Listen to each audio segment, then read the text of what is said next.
Welcome to This is Aurora. I'm your host, Danielle Tufano. I am joined by Trevor Dick and David Debo from the Mayor's Office of Economic Development, the Director and Assistant Director, respectively. Thank you so much for joining us. Today we have a lot to unpack and a lot to uncover. In the few months that I've been here working for the City of Aurora, every time that I step out of City Hall onto Water Street Mall, there's always something going on. And so I want to talk about entertainment in Aurora. That's what I want to focus on because that's what I think of when I step onto Water Street Mall. So let's first talk to you, Trevor, about the vision there. What's going on with Water Street Mall and how did that all start? Well, thank you so much, Danielle, for the opportunity. And Water Street Mall is, I think, a perfect place to start this conversation. It's something that's been envisioned for decades as one of the central locations for entertainment in the downtown area. And as you said, now every day you go out there, there's different things happening, a lot more entertainment. But what we've got planned, the new restaurants that are coming, the different activities that are occurring there on the weekends, on the first Fridays, it really is such a vibrant place for the downtown, and it's only going to get better. And Debo, I know that this is something that you guys have been working on and will continue to work on in the future. What types of things do you see as far as what we can expect on Water Street Mall?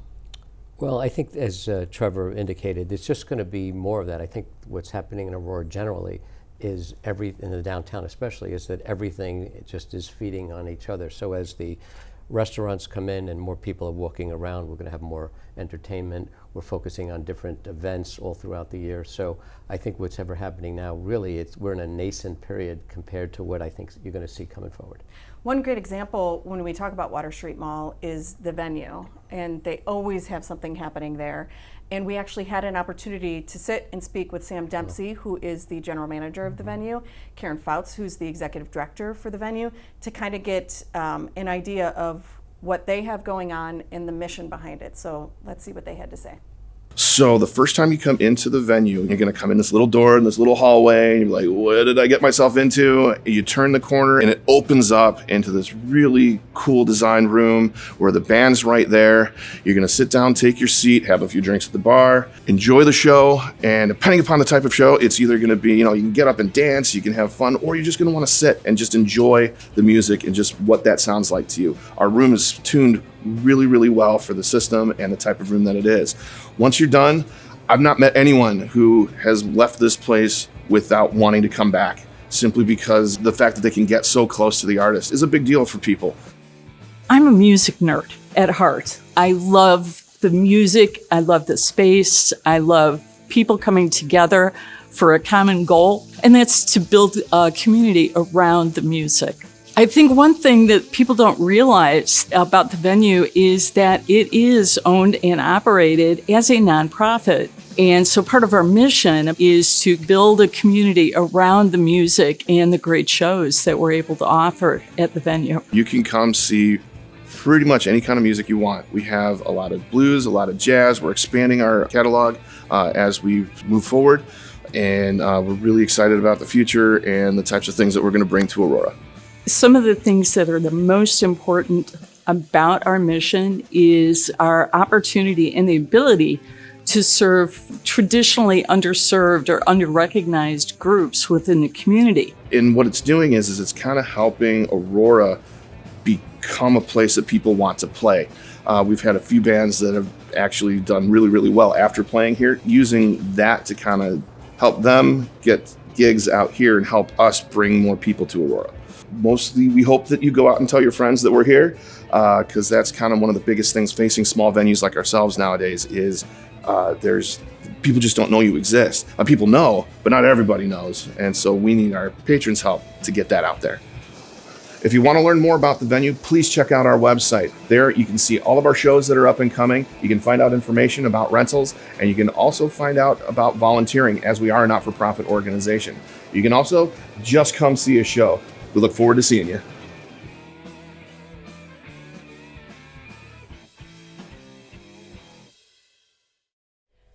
I love specifically that Sam talked about it being a smaller venue, you feel like you're on the stage. In one example, I'm going to throw this at you. Trevor went to a show there, what was it, maybe 2 months ago? Yes, yeah. I think it was maybe one of your first shows that you've been to at the venue, experiencing it.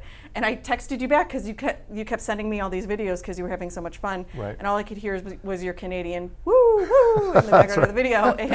But I had to ask you, are you on the stage? It looked like you were right there, and that experience had to have been so cool. It was awesome. Yeah, it was an amazing band, a Led Zeppelin cover band, and we were sitting up near the front. There isn't a bad seat in that venue. Yeah. And it was so much fun. And yes, I think I was hooping and hollering a little too much because sometimes the singer would look over at me. So I was like, okay. They're like, is he in this band? That's Should right, we yeah. let him? Should we give him a guitar? Yeah. And they do a lot of work with local school districts too. They bring in kids, and it's just the wonderful work that they do. We talk about that being one of the smaller venues and intimate experiences when it comes to entertainment.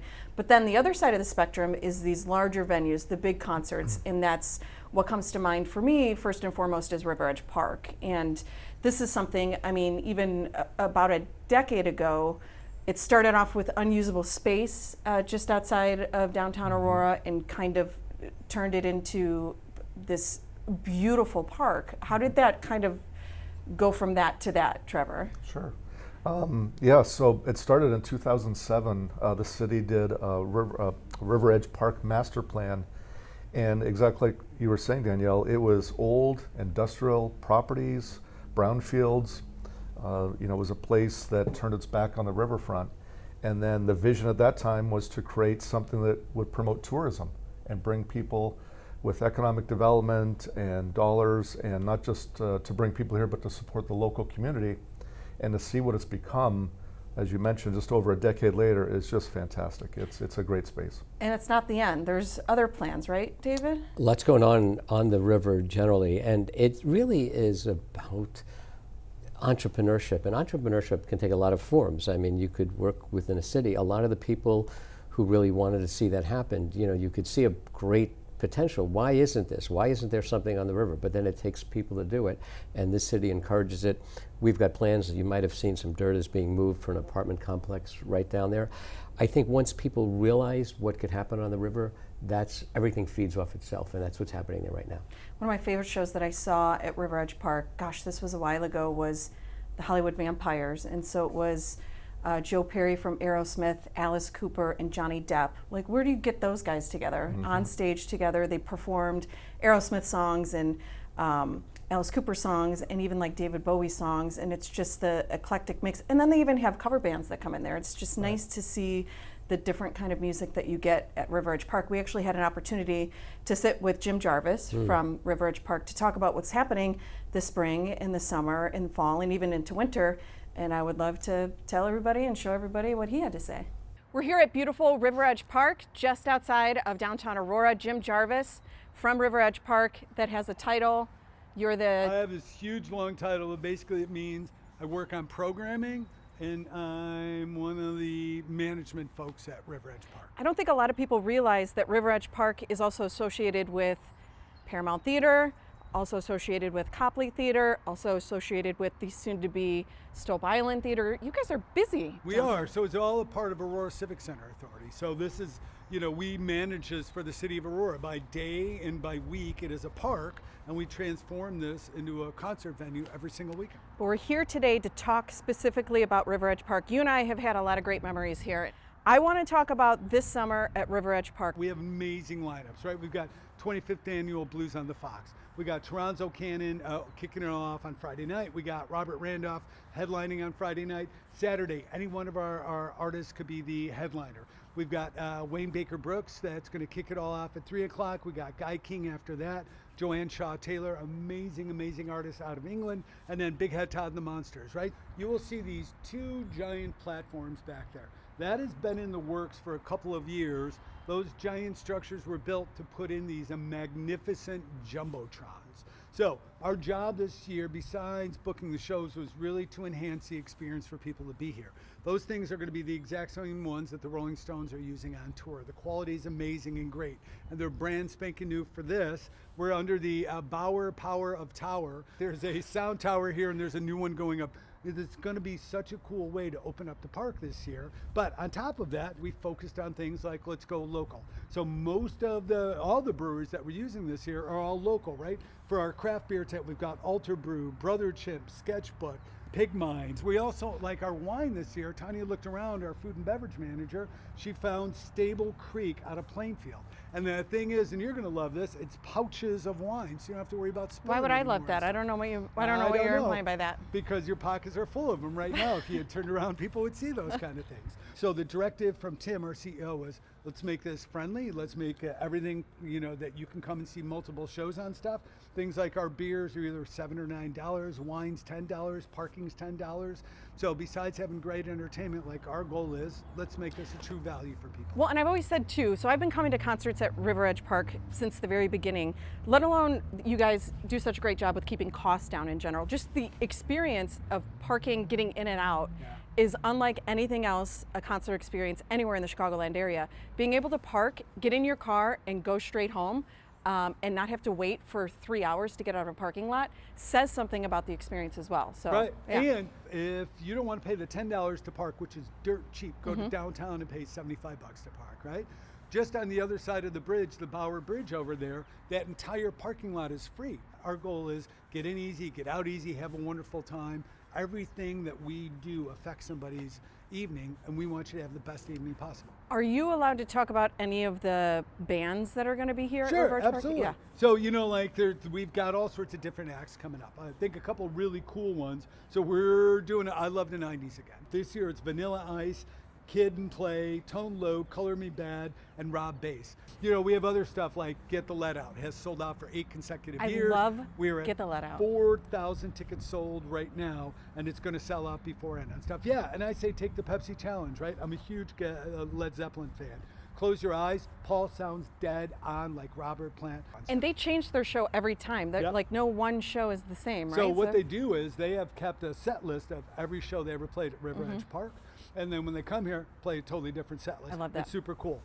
For those that are loving the classic rocks, you got Three Dogs Night and Asia coming in. Great. Never been here before, super fun, super cool. I always say it's the guilty pleasure, and that is our folks, friends, Staying Alive. That they've played here for years. It's the Bee Gees, another one of those where they sound dead on like the Bee Gees. Come out and see those guys. What's really cool is Poi Dog Pondering, right? So Poi Dog started in Hawaii, ended up in Austin, Texas, and then found a home in Chicago. It's their 40th anniversary of Poi Dog Ponding. They're kicking off their 40th anniversary tour in Aurora at RiverEdge Park. So there's all sorts of other shows up on the website. Somebody goes to riveredgeaurora.com, you can see it all there.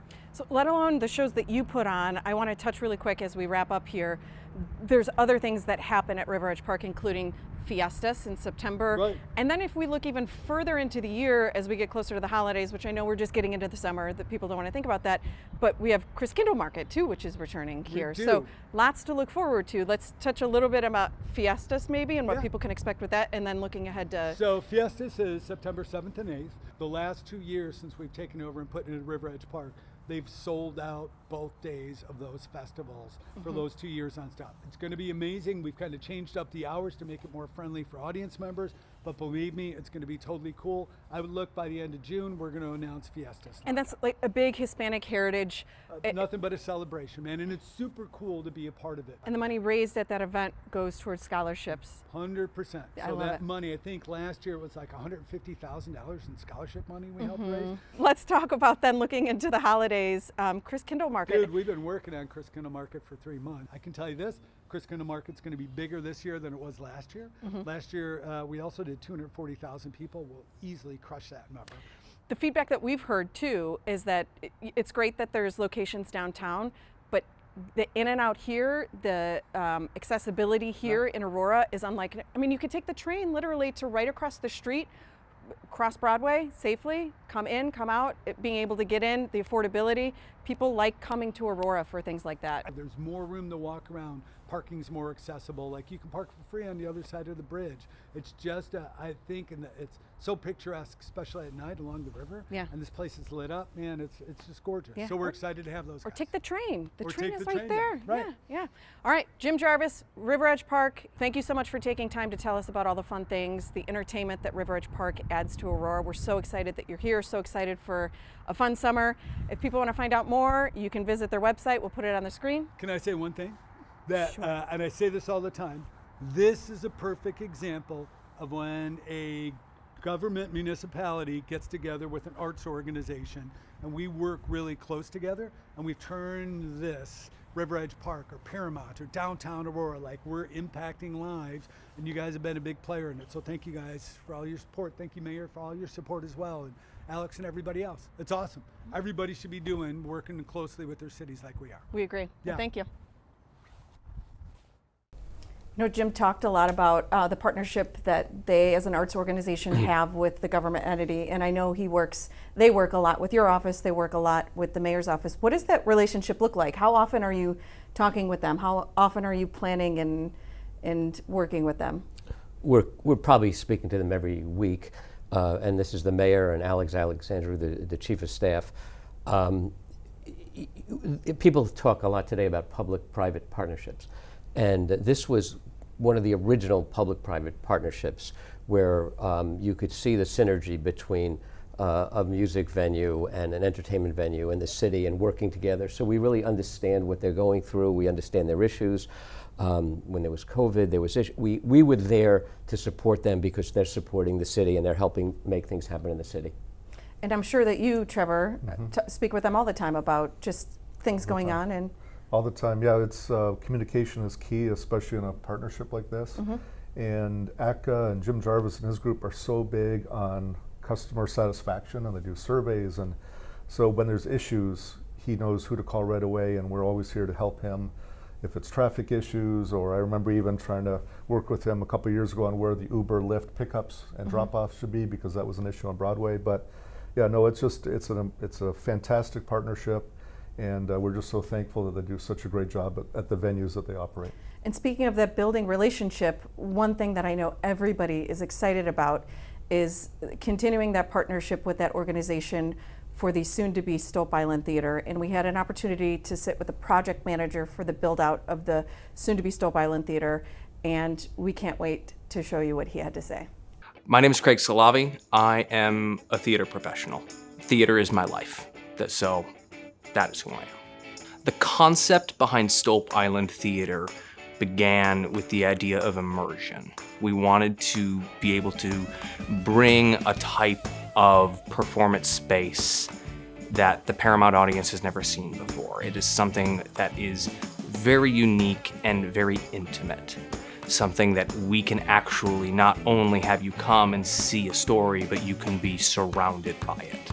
And to create a flexible, what would be called a black box theater space, but to make sure that we have this space that can be turned into anything that we really want it to.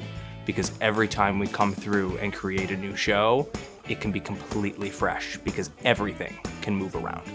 We specifically chose $1 Million Quartet as the first show to put into Stolp Island Theatre because we were looking for something that audiences would be drawn to, and a show that has never been done in the way that we're gonna do it. You walk into the lobby and you shift from 2024 Aurora, Illinois to 1956 Memphis, Tennessee. So as soon as you walk from the lobby into the theater, time has changed. You are on Union Avenue in Memphis, Tennessee. You are on the street. You are looking at the exterior of Sun Studio. You are looking at Taylor's Good Food, which was the actual restaurant next door to Sun Studio in 1956. You will be seeing street lights above you. The actual floor will be painted like a street. You will see a motorcycle parked just alongside the curb. And you get to walk into the world of 1956 Memphis, Tennessee on this historic night in rock and roll history. I think this show is important to add to the entertainment in Aurora because it's an experience that you can't really have anywhere else. It's a mix of all of it. It's the theater, it's the show, it's the performers, it's the environment, I've never seen something quite like this. It's going to be very exciting to expand not only the Paramount's theatrical umbrella, but I think it's going to make downtown Aurora specifically a destination spot. First performance of the show is July 10th. We started selling tickets about a month ago. We sold the first month in 30 minutes. We sold the first 2 months in 48 hours. Tickets are in very high demand because this is a very intimate space, 98 seats. So there are not a lot of extra seats sitting around. And at this point, we're going to be selling tickets through the end of the year. We want you to come visit this brand new jewel in the Aurora arts community. It's a brand new theater with a brand new production of this show in a way that you have never seen it before. Come see $1 Million Quartet starting July 10th. Visit our box office, visit our website, call our box office, send a messenger pigeon, do whatever you need to do. These tickets are going fast. Come on out, see $1 Million Quartet at the brand new Stolp Island Theatre. I can't begin to tell you how excited I am for this new concept to add to the entertainment value, specifically in downtown, but just Aurora in general. So let's talk a little bit about how this all started and this partnership with the organization and kind of the city's involvement in that, and the discussions that happened early on, David. That had to have been exciting, to keep it to yourself, to not be able to spill the beans, but just to work with them to bring it to life. They've been speaking about this for quite some time before COVID, and the thing that is so exciting about the ACA Paramount organization is that they do. A lot of us have ideas, but they do. They say, something, interactive theater was getting a lot of buzz maybe 4 or 5 years ago. And they were in New York. They came back and they said, something? Let's make this happen. Let's do it. And they came to the city. We worked with them. And before you know it, the designers were at work and they were, ready to go. And now I can't believe it's here. It seemed like it was a long journey, but it's incredible that it's here right now. I love being able to see shows at Paramount Theatre or seeing shows at RiverEdge Theatre.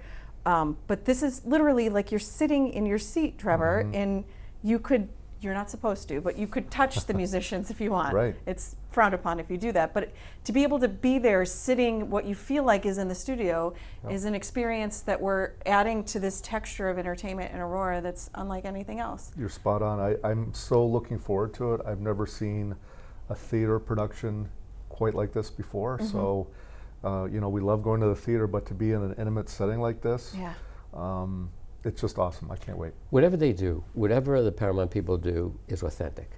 The Bold series is authentic.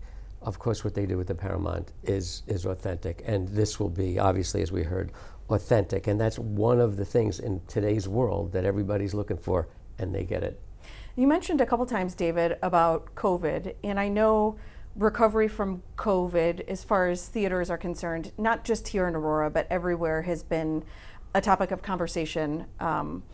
Even in the year 2024, 4 years later, and it's probably going to be ongoing as we continue to recover. And that's been the case for Paramount Theatre. Can you talk a little bit about that? Sure. They first of all, I think it's incredible how the organization responded. We all know what happened after COVID. It's not that whether people went back to theater or restaurants, it's people's habits changed. So a change of 10% on something that millions and millions of dollars worth of budget is a significant thing. And that's why the city is always there with the Paramount, because we look at it in terms of the macroeconomics of the whole city and what Paramount brings to the city. That said, the way they keep their prices very reasonable, so sure they could raise prices and do this, but they try to keep it very accessible to everybody. So if that means that the city has to come in and work with them, we're glad to do it, because whatever investment we do on behalf of the taxpayers, we're all getting back tenfold. It's something to be proud of too, Trevor. Like when we talk about subscriptions for their Broadway series, let's say, not just the biggest in the area, the largest subscription base in the area, not just in the state, but in the nation. I think we're talking about. It is. That's at Paramount Theatre. Yeah, right here in Aurora. Yeah. Yeah, #1 theater, a subscription-based theater in the whole country. Which means people are coming not from all over the place here, which is great for the theater, but it's also great for the restaurants. It's great for shopping and retail because people want to stay here and experience everything that Aurora has to offer. You're exactly right, and the foot traffic for folks that go to the show or leave the show, and what they can do with the restaurants and even the shops and retail and local. And there's just a buzz in the air too when there's that many people walking around the downtown. It's exciting. The business community loves it. And the more and more shows that we have that we can support our local businesses, the better. The fact that they produce their own work. I mean, think about the risk that was taken when they decided, Tim and Jim decided, hey, we don't need to just do the touring shows. We are going to produce our own work. I mean, how many people said, really? I mean, are you going to do that? And the fact that now we're talking about it as the large, it's an incredible story. You see a lot of these theaters around the country that were built in the 20s and so on. They're kind of white elephants right now. And they did the opposite. So we are blessed to have them here. When we talk about the Broadway series, a big part of the success of the Broadway series is Jim Cordy, their artistic director. And we had a chance to sit with him to talk about when it comes to selecting what shows are coming each year, when it comes to the teamwork and everybody coming together to make this a success. And then I even asked the question that I think maybe a lot of people are asking, why are we bringing Cats back again this year? I asked him that question, and I would love for everybody to see what he had to say. So whenever you come to the Paramount Theatre for a Broadway show, you always hear this voice overheard right before the show starts. Welcome, everybody, to Paramount Theatre and our production of beautiful Carole King musical. It's music to my ears. It's kind of like God, but it's not God. It's actually Jim Cordy's voice here. The artistic director here at Paramount Theatre. You also do Copley Theatre, the soon-to-be Stolp Island Theatre. You're all over the place. And you've been here since the very beginning of Broadway. Yes, Tim Rader hired me in the fall of 2010. And by the fall of 2011, we started our first season. And what's interesting to me about what's special with the Paramount Theatre and the Broadway series, and I've been coming since the very beginning, is that there's something different with every season, right? So there's 4 shows, and it's like you get a little bit of this, and a little bit of this, and a little bit of this, right? Right. It's really geared to serve our audience and to have something for everyone. And then what's been happening, which has been wonderful to be able to acknowledge and identify, is that people find things they didn't know they liked. And that's what I get a lot of gratification from, people discovering the theater and the different types of theater, the different genres of theater. And to this day, I'm telling you, well, now this is my favorite show. No, this is my favorite show. Well, you said that last time, Yeah, but this one is. That's what I'm loving about how we're doing. The season is picked by our audience, makes suggestions, and we have a collaborative team. It's really Tim's vision that keeps us moving forward. You mentioned Tim. So people who don't know who Tim is. Tim Rader. Yeah, Tim Rader is the CEO. President and CEO, yeah. I think it's unique. I've known Tim for quite some time, as you have, and I don't think any other theater organization that you visit, whether you're at RiverEdge Park or here at the Paramount or Copley, I have noticed myself, I've been at RiverEdge Park, and I literally see Tim Rader, who's everybody's boss, cleaning out garbage cans, picking up garbage from the floor, doing things, serving beer or whatever. And it's, when you mention that it's a team effort, it literally is that way with everybody, right? It sure is. And I think if there's any kind of key to what keeps us moving along so successfully, it is seeing that in everyone, that everyone knows they have ownership of what we're doing, that they're heard, they're seen, and they bring their skills, they bring their perceptions, and that's what keeps making everything better, rather than one person knowing it all. we talk about Paramount Theater and the Broadway series and what makes what's happening here so unique. The subscription base just blows not just this general area, not just the state, it blows everybody out of the water. It's funny, having the largest subscription-based theater in the country essentially means you have the largest theater-going audience in the country right here on Stolp Island in Aurora. It's pretty amazing. Downtown Aurora, which is amazing. But we have this incredible building that very wisely became a landmark. The building wasn't going anywhere. And when they hired Tim Rader in 2010 to start trying to alleviate the losses it was experiencing, that was like our whole renaissance. Yeah. Ever since, it's taken on a life of its own. Another kind of special thing that I think maybe not a lot of people know about what Paramount does for the community is making shows here accessible to everyone. You know, if something maybe isn't quite affordable to you, or if you need assistance because you can't hear a show, can we talk a little bit about some of those services that are available? Sure. We have Pay What You Can performances in the first week previews of every show in Bold and on Broadway. And there are all kinds of discounts. There are group discounts. There are student discounts. There are same-day walk up to the window college student discounts. What's really been important to me is getting people to go to the theater for the first time. But that whole thing of, well, theater's not my thing, musicals aren't my thing. Yeah, I've lived here all my life and I've never walked in there. I'm like, oh, we're here for you. You know, this is like for you, and you won't believe how affordable it is. Because of our audience support, we can keep developing. Being a not-for-profit, this isn't a commercial theater. We're not here to make money. We're here to serve community, serve artists, serve our audience, and that's what we all rally around. And that's what everybody here cares about. Let's look ahead to the next Broadway season. The next season. And there's some, you can look right over our shoulder and see some really great shows that are coming. And first, let's talk about those. And then there's one that actually looks a little familiar that I want to ask you about. But let's lay it out. Let's talk about our next Broadway series here at Paramount Theatre. Okay. So what do we got? We got a full Monty. Yeah. It's outrageously funny. The score is great. Great music. Great characters. Everyone's going to be able to see someone they know in these characters, if not see themselves in these characters. It's a really good time about friendships, family, and how a crazy idea can really be a life-changing thing. Can't wait for that one. Yeah. What comes after that one?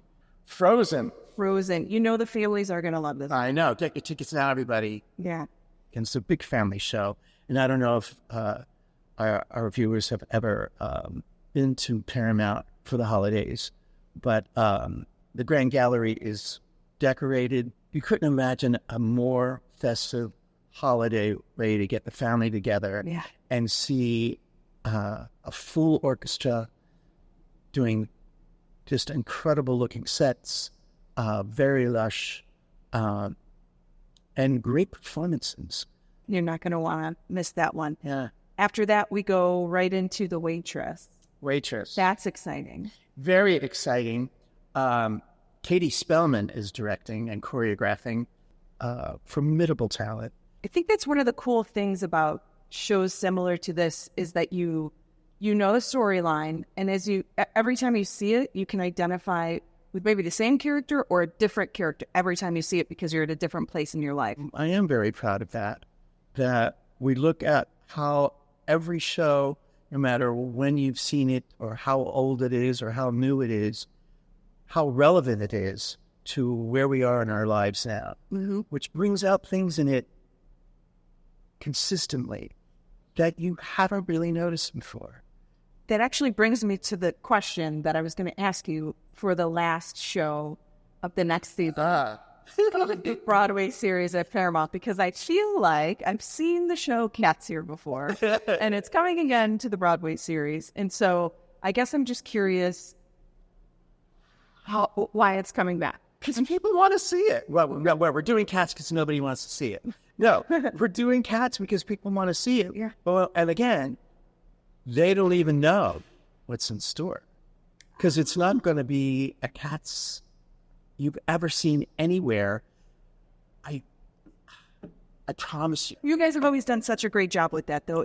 Taking a story, staying true to the storyline and being respectful to the storyline, but making it your own and putting a Paramount twist on it, so to speak. But like I said, staying respectful to what it is. The authors, so yes. It's not going to be a carbon copy of what people saw a few years ago when Cats was here. It's going to be different. Yeah. No, it's not going to be a copy of any Cats. And for me, it's just undeniable the originality that they're bringing Cats. I just love that you can see his excitement bursting in his face. Jim Cordy, thank you for joining us. We can't wait for the next Broadway series. Everything happening here at Paramount Theatre. Thank you. And we appreciate you taking time. Thanks. So we touched on a couple different entertainment aspects in Aurora. We did the venue, we did Stolp Island Theatre, we did RiverEdge Park, we did Paramount Theatre, and this is just the tip of the iceberg when it comes to entertainment options in Aurora. There's so many other things that we didn't even get to touch on. What are some things, even if we were to do a rapid fire as we close out our show here, what are some other things that come to your mind when it comes to entertainment?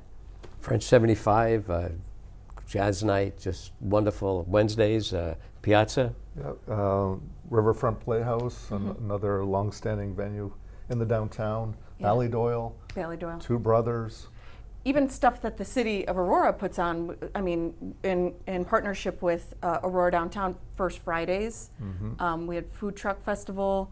There's always something going on. You go to La Quinta, there'll be music there, all over the place. Kind of the Austin of the Midwest we're becoming. Right, so there's always something happening in Aurora, in the downtown, and there's no shortage of entertainment here. And I think that kind of wraps up to the whole point that I wanted to make with this program with you guys is entertainment directly impacts what you guys do in the Mayor's Office of Economic Development, because it helps your mission, right?